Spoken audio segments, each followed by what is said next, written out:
Bonjour à tous, bienvenue dans une nouvelle vidéo de français. Aujourd'hui, nous allons voir une nouvelle leçon de langue, décrire des personnages en utilisant une expression de comparaison. Cette vidéo est destinée aux élèves de la 3e année du collège.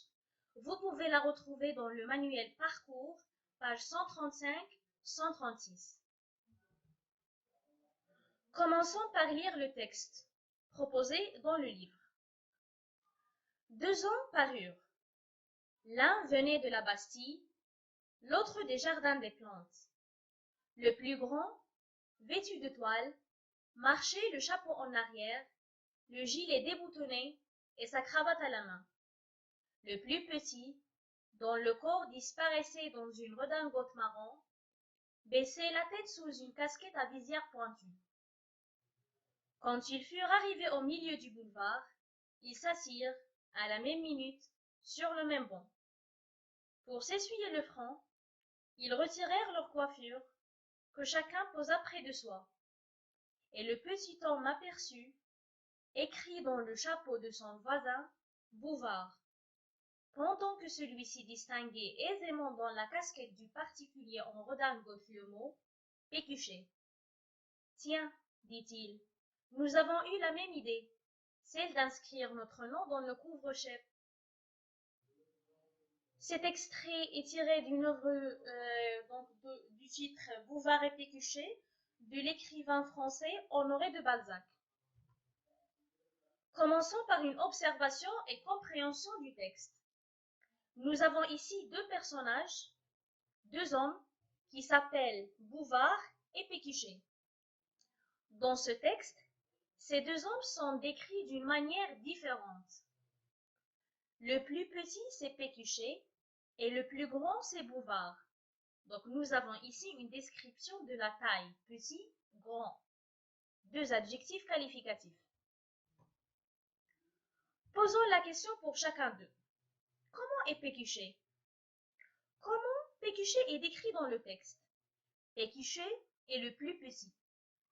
Plus petit par rapport à qui? Par rapport à Bouvard. Donc nous pouvons dire Pécuchet est plus petit que Bouvard. La même chose pour le deuxième personnage. Comment est Bouvard? Bouvard est plus grand. Plus grand par rapport à qui? Par rapport à Pécuchet. Donc nous allons dire Bouvard est plus grand que Pécuchet. À partir de ces deux phrases, nous pouvons tirer cette conclusion. Pécuchet est moins grand que Bouvard. Pécuchet est plus petit que Bouvard. Ces deux phrases expriment la même chose. Elles ont la même signification. Dans la première, j'ai utilisé l'adjectif, le critère grand marqué en rouge, mais j'ai utilisé moins que. Cela veut dire que Pécuchet est moins grand que Bouvard. Bouvard, c'est le plus grand.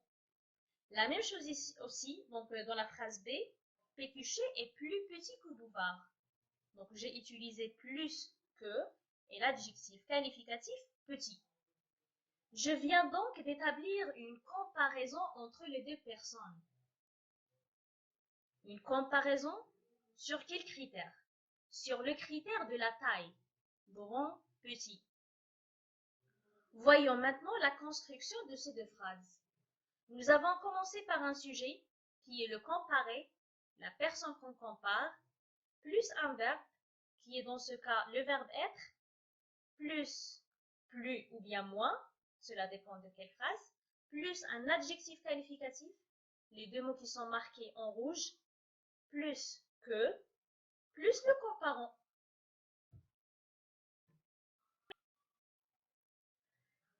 Donc, comme synthèse, nous pouvons dire exprimer une comparaison, cela veut dire parler des différences ou bien les similitudes.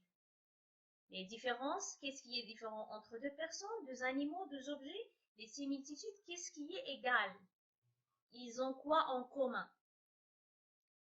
Il y a trois cas de comparaison principales que nous pouvons donc expliquer selon les règles suivantes. Le premier rapport, c'est un rapport de supériorité qui peut être exprimé par plus que.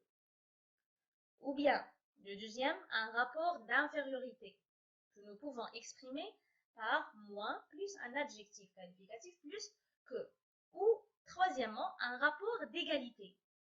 Aussi que. L'égalité, ça veut dire ils ont la même chose. Voyons des exemples de ces trois cas. Le lapin est plus rapide que la tortue.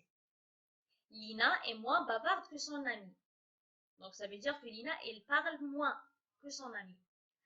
Karim est aussi grand que son frère. Cette phrase explique que Karim et son frère, ils ont la même taille. Donc un rapport d'égalité. Voilà donc, c'était tout pour cette leçon. Je vous dis merci d'avoir visionné la vidéo. N'oubliez pas de faire les exercices comme d'habitude en barre d'informations. Si vous avez des questions, posez-les en commentaire. À bientôt dans une nouvelle vidéo, Inch'Allah.